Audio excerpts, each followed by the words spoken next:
እህቴን ጅኖች ቀሙብኝ አስመልሶልኝ ከዱባይ። ይህ የቀልብ ዶክተር ድምጽ ነው። አልሐምዱሊላህ። ታካሚዎቻችን የሚድኑ በእኛ ኃይል እንዳይመስሎት በአላህ ኃይል ብቻና ብቻ ነው።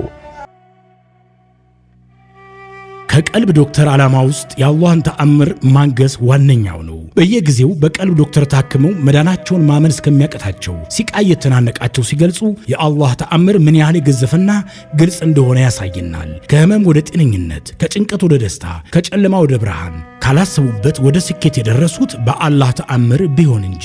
ልብ ለአላህ እጅ የሰጠና የተናነሰ ሲሆን ግልጽ ይሆናል። አላህም እንዲህ ይለናል፣ አላህን ትገነዘቡና በእርሱም ታምኑ ዘንድ በችሎታው ላይ ያስረጅ የሆኑ ግልጽ ተአምራቶችን ያሳያቸዋል። አልበቀራ። ኑ ባላህ ቃል ያላህን ተአምር እናግስ። ሕክምና ማግኘት ሲፈልጉ ይሄንን ሊንክ ይጫኑ።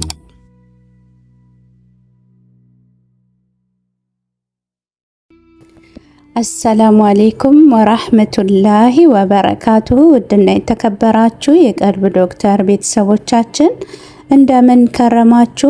በያላችሁበት የአላህ እዝነት ጥበቃው ኃይላችሁ እያልኩኝ ዘወትር ቅዳሜና እሁድ ወደ እናንተ እንደተለመደው ይዘንላችሁ የምንቀርበው በቀልብ ዶክተር ኡስታዞች ሰበብ ታክመው ከዳኑ ከእህት ከወንድሞቻችን እውነተኛ አሳዛኝ ልብ አንጠልጣይ ታሪኮች በቴሌግራም ቻናል ላይ እጅግ በጣም በሰፊው ፖስት ይደረግልናል።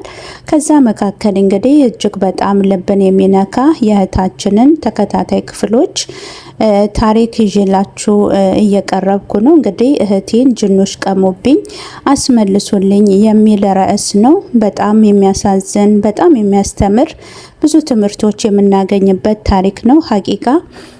እና ያው ክፍል 3ቱን ዛሬ ይዤላችሁ ቀርብ ያለው ከ1 እስከ 2 ያልሰማችሁ ገብታችሁ በመስማት ታሪኩን ትማሩበት ዘንድ ያው እንግዲህ በፍጻሜውም ድረስ አብራችሁ እንድትቆዩ በትህትና በአክብሮት እየጋበዝኩኝ አዳዲስ ቤተሰቦችም ካላችሁ እንኳን ደህና መጣችሁ።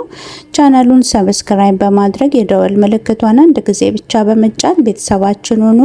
የሚለቀቁ ቪዲዮዎች ቶሎ እንዲደርሷችሁ ይሆናል ማለት ነው። ባረከላሁ ፊኩም።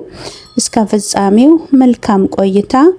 የታሪኩ ርዕስ እህቴን ጅኖች ቀሙብኝ አስመልሶልኝ ከዱባይ ክፍል 3።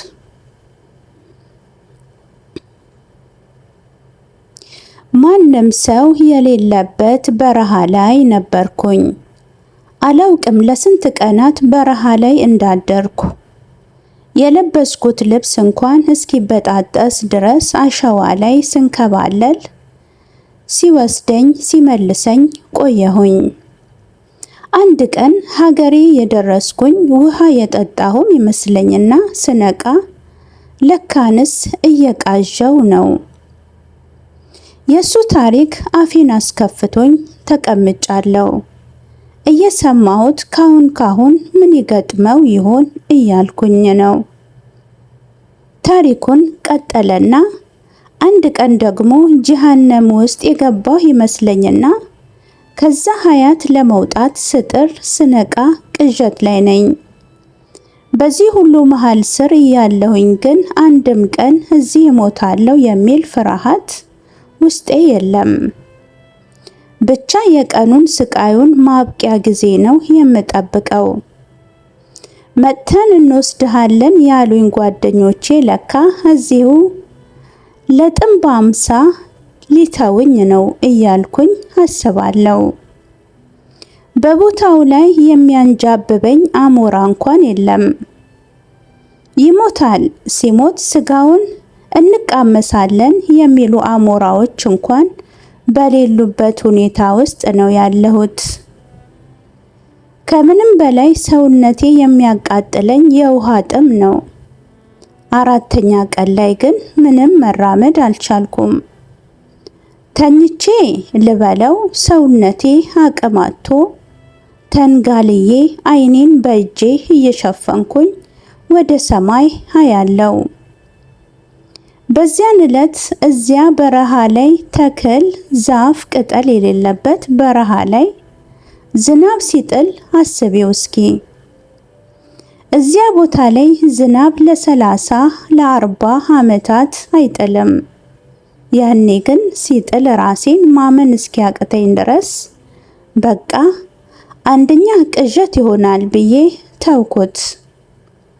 ግን ደግሞ ዝናቡ በረታ። በዚህ ጊዜ የሚበረታበት ወቅት ለኔ ጉልበት ሰጠኝ። በእጅ ያጠራቀምኩኝ ሳይቀር ጠጣሁት። ከንፋሱ ጋር ያለው የሙቀት እንፋሎት የምጠጣውን ውሃ ሳያጓድልብኝ ብዬ የፈጠነ መራመድም ጀመርኩኝ አለኝ። ያ አላህ! ይህ ታሪክ ሲነግረኝ አፌን እንደ ሕፃን ከፍቼ ነው የማደምጠው፣ በጣም ተመስጬ። እሺ ከዛስ ቀጥል አልኩት። ከዚያንማ እንደዚያ ሆኜ እየተወላገድኩኝ ወደፊት ይሁን ወደ ኋላ በማላቀው አቅጣጫ እርምጃዬን ጀመርኩኝ። ትንሽ ከተጓዝኩኝ በኋላ ራሴን ስቼ ወደኩኝ። በዚህ መሃል ቢልቂስ መጣች አለኝ። ቢልቂስ ነው ስሟ አልኩት። ደንገጥ ብሎ ሊዋሸኝም ሞከረ። አይደለም እኔ የምሰጣት ስም ነው አለኝ።